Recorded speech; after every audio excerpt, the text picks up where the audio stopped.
श्रीमद् भगवत गीता साक्षात भगवान की दिव्य वाणी है। इसकी महिमा अपार है, अपरिमित है। उसका यथार्थ में वर्णन कोई नहीं कर सकता। शेष, महेश, गणेश भी इसकी महिमा को पूरी तरह से नहीं कह सकते, फिर मनुष्य की तो बात ही क्या है। गीता सर्वशास्त्रमयी है। इसे सारे शास्त्रों का खजाना कहा जाता है। गीता का भली भांति ज्ञान हो जाने पर सभी शास्त्रों का तात्विक ज्ञान अपने आप हो जाता है। गीता को हम भगवान से भी बढ़कर कहें तो कोई अत्युक्ति नहीं होगी। भगवान ने स्वयं कहा है, मैं गीता के आश्रय में रहता हूँ। गीता मेरा श्रेष्ठ घर है। गीता के ज्ञान का सहारा लेकर ही मैं तीनों लोकों का पालन करता हूँ। श्रीमद् भगवत गीता एकमात्र ऐसा ग्रंथ है जो मनुष्य को जीने का सही तरीका बताती है। गीता जीवन में धर्म, कर्म और प्रेम का पाठ पढ़ाती है। श्रीमद् भगवत गीता का ज्ञान मानव जीवन और जीवन के बाद का जीवन दोनों के लिए उपयोगी माना गया है। भगवत गीता में कुल 18 अध्याय है और 700 श्लोक है, जिसे सभी के लिए पढ़ पाना थोड़ा मुश्किल है। इसीलिए आज के इस बेहद ही खास वीडियो में हम श्रीमद् भगवत गीता के 201 विचारों के बारे में बात करने वाले हैं, जिन्हें जानकर आप श्रीमद् भगवत गीता का सही मतलब समझ पाएंगे। इसलिए इन विचारों को आप हर रोज रात में सोने से पहले सुने। तो चलिए अब देर नहीं करते हुए वीडियो शुरू करते हैं। भगवान श्री कृष्ण कहते हैं, 4 वेदों का अर्थ नहीं भी जानो तो कोई बात नहीं, लेकिन समझदारी, जवाबदारी, वफादारी और ईमानदारी, इन 4 शब्दों का मर्म जान लो तो भी जीवन सार्थक हो जाएगा। दीपक का जीवन इसलिए वंदनीय नहीं है कि वह जलता है, बल्कि इसलिए वंदनीय है कि वह दूसरों के लिए जलता है, दूसरों से नहीं जलता। हमारी आस्था की परीक्षा तब होती है जब हम जो चाहे वो न मिले और फिर भी हमारे दिल से प्रभु के लिए शुक्रिया ही निकले। अगर सही मायने में आप अपना जीवन बदलना चाहते हो तो सबसे पहले आपको अपना मन बदलने के लिए तैयार रहना पड़ेगा, क्योंकि जैसा आपका मन रहेगा वैसे ही आपके विचार होंगे, और जैसे आपके विचार होंगे वैसे ही आपका जीवन होगा। नीच विचार रखोगे तो नीच बन जाओगे, अच्छे विचार रखोगे तो ऊंचाई पर जाओगे।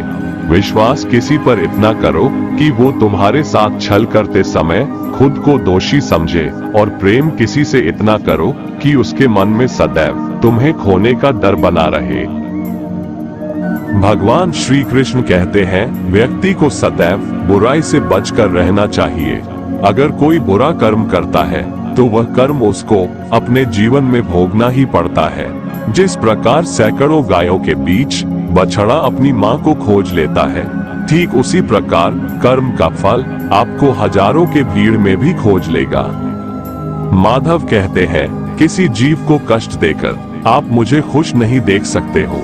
श्री कृष्ण जगत के स्वामी है, वह कण कण में निवास करते हैं। छोटे से छोटे जीव के हृदय में ईश्वर का वास होता है। उस जीव को कष्ट का अनुभव होना ईश्वर को कष्ट का अनुभव कराता है। इसीलिए किसी भी जीव को कष्ट देना ईश्वर को कष्ट देने के समान है। मृत्यु एक अटल सत्य है जिसे कभी बदला नहीं जा सकता है। इस संसार का जब से निर्माण हुआ है तब से जन्म मृत्यु का चक्र चलता आ रहा है। जिस प्रकार मनुष्य अपने पुराने वस्त्रों को त्याग कर नए वस्त्र धारण करता है, ठीक उसी प्रकार आत्मा पुराने व्यर्थ शरीर को त्याग कर नए शरीर को धारण करती है। ये प्रकृति का नियम है। इस सत्य को स्वीकार करके भयमुक्त होकर आज में जीना चाहिए। ज्ञानी व्यक्ति ना तो मरने वाले का शोक करते हैं और ना ही उनका शोक करते हैं जो अभी जिंदा है, क्योंकि वो जानते हैं जो मर गया वो फिर से जन्म लेगा, और जो जिंदा है वो एक दिन जरूर मरेगा। केवल ज्ञान ही एक ऐसा अक्षय तत्व है जो कहीं भी किसी भी अवस्था में और किसी भी काल में मनुष्य का साथ नहीं छोड़ता। धरती पर जिस प्रकार मौसम में बदलाव आता है, ठीक उसी प्रकार जीवन में भी सुख दुख आता जाता रहता है। युद्ध हो या जीवन, सफलता केवल 3 शस्त्रों से प्राप्त होती है: धर्म, धैर्य और साहस। कोई भी मनुष्य जन्म से नहीं बल्कि अपने कर्मों से महान बनता है। कुछ पाना है तो खुद पर भरोसा कीजिए, क्योंकि सहारे कितने भी सच्चे और अच्छे हो, साथ छोड़ ही जाते हैं। मित्र गरीब है या अमीर मायने नहीं रखता, बल्कि वो आपके बुरे समय में आपका साथ कितना देता है यह मायने रखता है।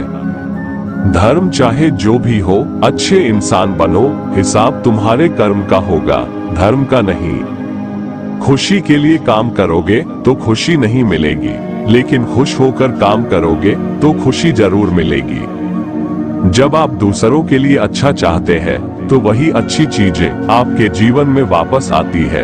यही प्रकृति का नियम है। आपका मूल्य इससे तय नहीं होता कि आप क्या है, यह इससे तय होता है कि आप खुद को क्या बनाने की क्षमता रखते हैं। हंसता हुआ मन और हंसता हुआ चेहरा, यही सच्ची संपत्ति है। मनुष्य हमेशा अपने भाग्य को कोसता है, ये जानते हुए भी कि भाग्य से भी ऊंचा उसका कर्म है जो उसके स्वयं के हाथों में है। कमियां भले ही हजारों हो तुम में, लेकिन खुद पर विश्वास रखो कि तुम सबसे बेहतर करने का हुनर रखते हो।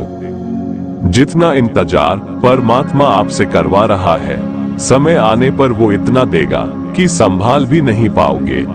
भगवान श्री कृष्ण कहते हैं, जिस प्रकार प्रकाश की ज्योति अंधेरे में चमकती है, ठीक उसी प्रकार सत्य भी चमकता है। इसलिए मनुष्य को हमेशा सत्य की राह पर चलना चाहिए। क्रोध मनुष्य को नरक की ओर ले जाने वाला द्वार है। क्रोध करने से व्यक्ति का मन अशांत हो जाता है। वो आवेश में आकर कई बार अपना ही नुकसान कर बैठता है। भगवान श्री कृष्ण कहते हैं, मनुष्य को क्रोध करने से बचना चाहिए। कितना भी गुस्सा आए, स्वयं को शांत रखने का प्रयास करें। दूसरों का भला करने वाले मनुष्य को हमेशा कष्टों का सामना करना पड़ता है, क्योंकि हमेशा फल देने वाले वृक्ष को भी पत्थरों की मार सहनी पड़ती है। सत्य से कमाया धन हर प्रकार से सुख देता है, छल कपट से कमाया धन दुख ही दुख देता है।